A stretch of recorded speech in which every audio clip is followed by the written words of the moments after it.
Welcome to Attican Plays Farm Manager 2021. All right, hi, this is Attican and welcome to Series 6, Episode 5 of Farm Manager 2021, the first customer scenario. Now we're looking at our finished product. Here's our farm. Here's our original section with all of our chicken and quail and sheep and goats and cows and carp and trout and smoked carp and smoked trout and cakes and pasta and wheat bread and rye bread and ostrich and chicken soup and then here's our 5 oils that we needed. That was our goal, to produce those 5 oils. You can see we're finished. We've produced them all. That was not difficult. What we said, our goal we gave ourselves was we have to grow all the crops that support this so that they can run continuously with 4 fully upgraded, production bonus staff, and we've got all our rate production research done. So these things are pumping this stuff out, and we need to see how we're doing. Now up here I'm tracking the raw materials we need for those 5 oil factories, and you can see 1, 2, 3 of them look good because the way this calculates out, let's go look at one of them. Let's look at, it turns out the colza, the flax, the sunflower, the hemp all take this kind of a ratio, 500 to produce something. And if we do the calculations, like in this case, we can go look at the colza, 500 produces 300. So if we look at the production list for colza oil, we're making, let's round it to 7,500 a month. So we're making 7,500 a month of colza oil. If we go back to this ratio, 500 produces 300. So what number here would produce 7,500 a month? So that would tell us how much we would have to supply each month. And if you do those ratios, it comes out to 12,500. So we would need 12,500 colza per month in order to keep this thing running full bore with good people on it and all our bonuses. But this annualizes to 150,000. So if we have 150,000 of the raw material, we can keep this thing running all the time. And we've got enough now that we're generating for colza, hemp, and flax. We're definitely hitting that 150,000. Now the soy is actually slightly smaller. It only needs 400, but we're hitting over 150,000 on it as well as annual yield.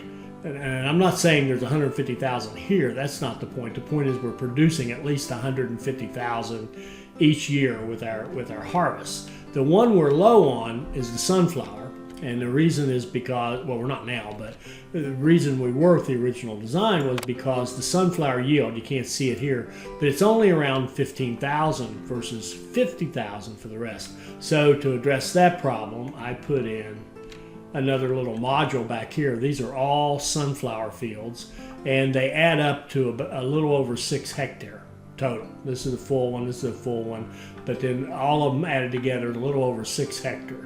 1, 2, 3, 4, 5, 6, 7 fields make a little over 6 hectare because they're not full-size fields, all of them. So if you take this 6 plus the 3 we've already gotten, we now have 9 hectare of fields dedicated to growing sunflowers. And that should be enough, and if it isn't, we would just go, make another module or something, or put in some more.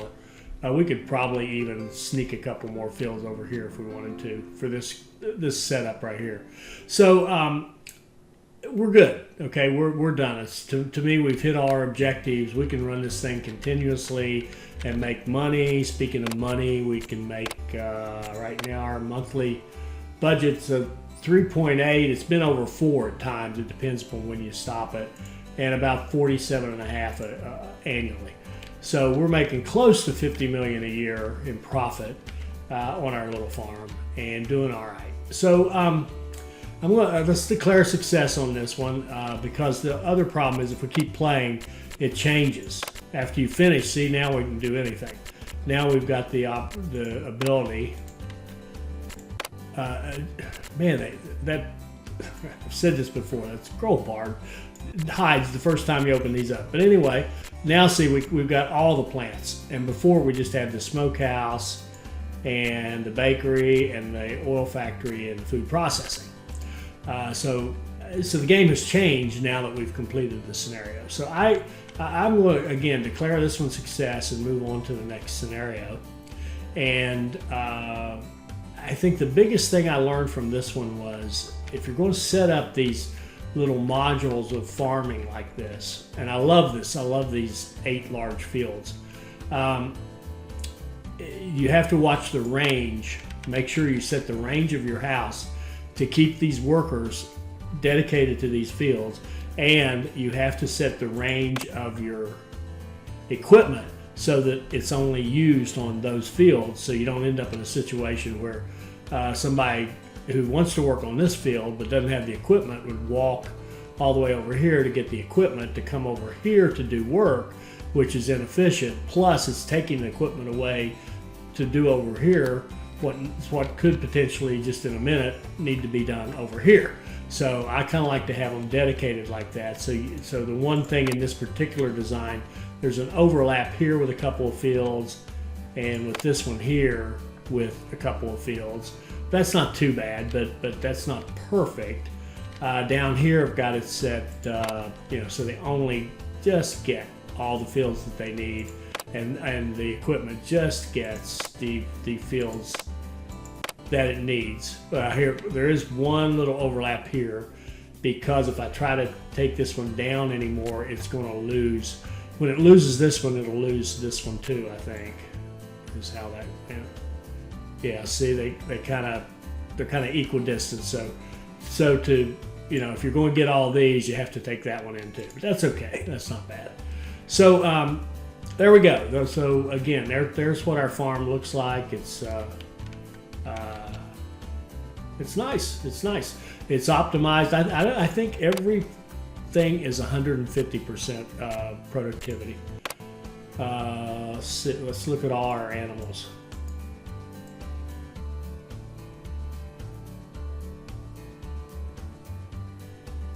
Yeah, every shed is 150% productivity. That's as high as you can get. We're producing lots and lots of the various products. Our pricing is really good. I added a little bit of honey to fill out one section. I'll show you that in a second. But if we look at these, we're controlling our prices nicely. Ostrich eggs, -1%, so we're getting almost full price, -1 for those. Quail, -0. Goat's milk, -1. Chicken eggs, 0. Chicken meat, well, we're buying that, so it doesn't matter. Our honey's 0. So we're not overproducing anything. We're getting full prices, full market prices, with fluctuations for market conditions, but we're getting as good a deal as we can get on all this stuff. So we've got a nice fully optimized farm here with full production, and with 150% production all over the place, and happy people, and yada yada yada. Here's the little honey thing I added in. The reason was because there are an odd number of factories. I like even numbers because of the houses. So this house has 4 factory workers for this factory, and then 4 beekeepers for these 4 bee setups right here. There we go. I think we're done. Hopefully you got something out of this. I enjoyed playing it. I like having the restrictions. The next one, I'm not sure what the next one is, but whatever it is, I'm going to try to come up with some kind of restriction to make it harder. Maybe multiple restrictions to make it a little bit more of a challenge. I hope you enjoyed that. I hope it'll help you become a better player. I hope you'll like, comment, and subscribe, and join us for our next Farm Manager 2021 video. Thank you.